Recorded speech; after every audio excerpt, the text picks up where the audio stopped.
The tampon king gets back in the ring. I speak of former VP nominee Tim Walz. He joined Beto O'Rourke at a Texas town hall last night, and the estrogen levels were enough to give Chuck Norris menstrual cramps.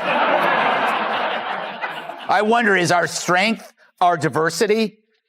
Our strength is our diversity. We've been talking about this for years as a country of immigrants. He stepped onto the stage like he was ready to lead.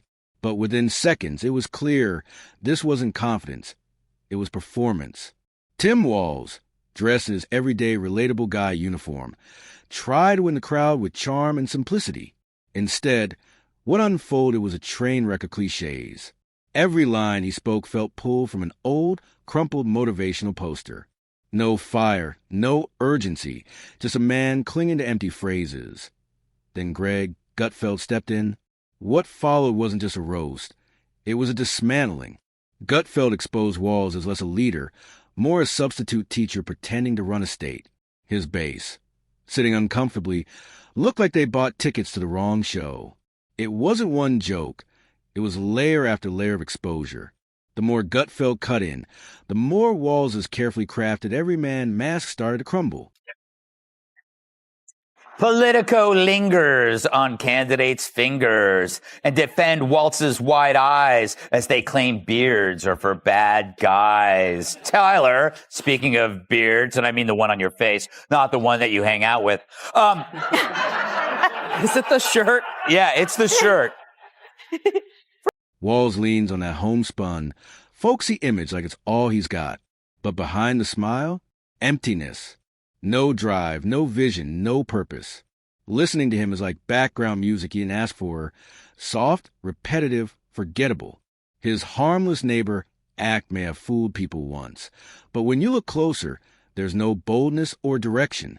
Just platitudes and passivity. Hack at Politico writes this piece on the body language from the debate, claiming that it speaks volumes.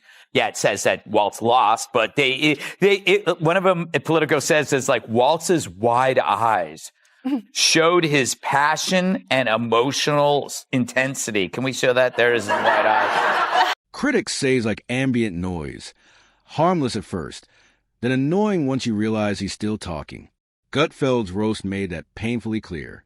With each joke, the illusion shattered. Walz wasn't a steady hand. He was an empty suit, not dangerous, but worse, irrelevant. And just when things couldn't look more hollow, whispers of stolen valor emerged. Walz, long praised for his military background, was suddenly under fire, accused of misrepresenting his rank and stepping away right before deployment, a betrayal that hit harder than any policy failure. Military credibility is sacred, and he treated it like a campaign prop. That's not service. That's opportunism. Walz also seemed to doubt the validity of the last election and future ones. They've released analyses of election data out of Clark County, Nevada, that show some pretty convincing evidence of election tampering. So what can we do to make sure, A, that the midterms actually happen, and B, that they're free of fraud? Yeah, this one's the core. We saw just recently Donald Trump's executive order to make it more difficult, specifically to women, trying to make it more difficult for women. Instead of addressing the allegations, Walz offered deflections. Critics didn't just call it embarrassing. They called it disgraceful. A sarcastic jab summed it up. In Minneapolis, theft isn't even a crime anymore, so why would stolen valor be any different? And when he tried to pivot to the economy, he painted a false utopia. But small businesses told a darker story, leaving Minnesota in droves, crushed by taxes and overregulation. Walz didn't treat entrepreneurs like partners. He treated them like problems. Humans would widen their eyes to convey that danger is close. What emotion are you getting from that? Sorry. That was every...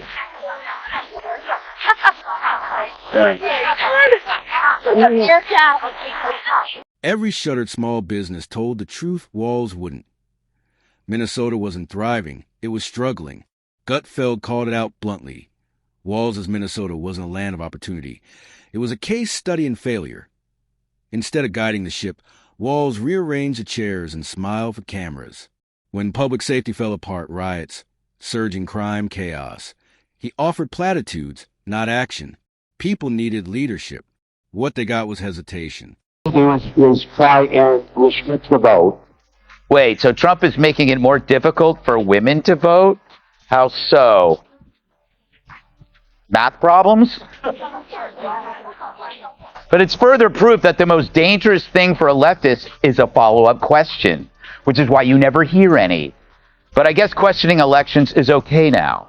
But the best moment came. His inaction wasn't just weak, it was a betrayal. Communities look for strength. Walz gave them word salads. Education, supposedly a strength, became a political minefield. Classrooms turned into debate stages. Achievement fell, discipline faded, and ideological agendas replaced academic goals. Parents wanted results. Walz gave them buzzwords. Continues to be criticized for embellishing his rank in service. After it came out over the weekend, he once claimed to be an official bikini inspector. Walz's direct superior in the National Guard says Walz knew his unit was about to deploy to Iraq and went behind the back of his superior officer to resign. When reached for comment, Walz yelled, "Hey, look over!" Then came COVID-19, and any illusion of leadership collapsed. His restrictions were arbitrary. Gyms closed, chain stores open, barbers banned, bars serving beer. It was chaos wrapped in confusion. Families and businesses suffered, while Walz flipped policies like pages in a bad script. Gutfeld compares pandemic response to a terrible improv show, and the audience wasn't laughing. Walz says Democrats hate success. We as Democrats, we want people to pay their fair share, but why are we against people being successful like that? We can't. Why are we against? We should talk about businesses. Not all businesses exploit their workers, and we get ourselves stuck in that. Oh, well, and I think we lose them. As restrictions flip-flopped again, trust evaporated. This was Walz's moment to lead in crisis. And he choked. At the podium, he delivered speeches that felt like watching someone waste oxygen.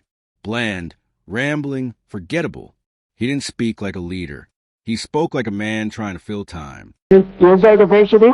We've been talking about this for years as a country of immigrants. And we let them define the issue on immigration. We let them define the issue on DEI. And we let them define what woke is. We got ourselves in this mess because we weren't bold enough to stand up and say, you damn right we're proud of these policies. You're going to put them in, and you're going to execute them. So, wait, you lost because you weren't woke enough? That's like telling Joy Behar she's not eating enough Doritos. No spark, no conviction, just the soggy energy of wet cardboard. When he tried to act like the everyman, it felt fake, like your uncle rambling about stuff no one cares about. The roast compared him to store-brand cereal. Technically food, but no one's excited about it. Then came another wave of military accusations. Quitting just before his unit's deployment. Instead of clarity, he offered distraction. A man in office, not because he earned it, but because no one told him to leave. Walz, it's hard to even bring him up. He has a resting snitch face. You know? I mean, he forfeited his man card during COVID and the riots. And you're right. And also, at that diner, of course, he left early. So don't you find it weird that for a terrifying threat to democracy that Trump is, not a single interviewer in his history has approached. Even his allies couldn't offend him with substance. They praised his calm demeanor, which really meant he did nothing loudly. Gutfeld nailed it.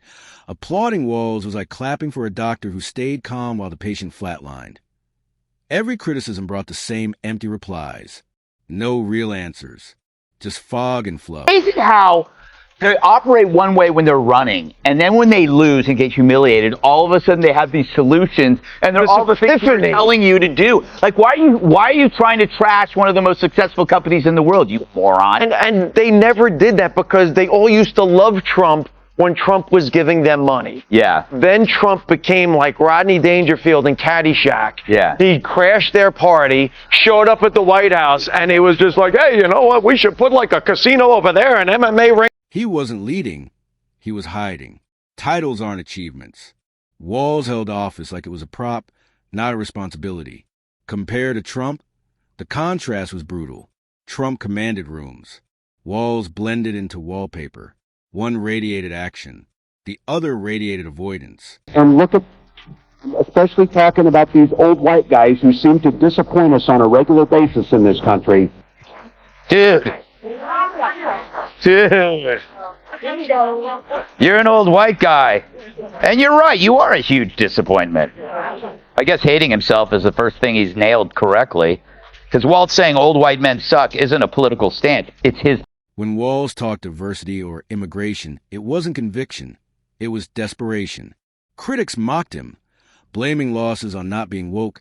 Enough was like blaming Joy Behar for not eating enough Doritos. The words meant nothing. Every speech felt like deja vu, same slogans, same promises, no substance. Walz acted like he was playing some long game, when in reality, he was just avoiding responsibility, hoping no one noticed. Clip 13. The Trump comparison made everything clearer. Trump shifted the atmosphere.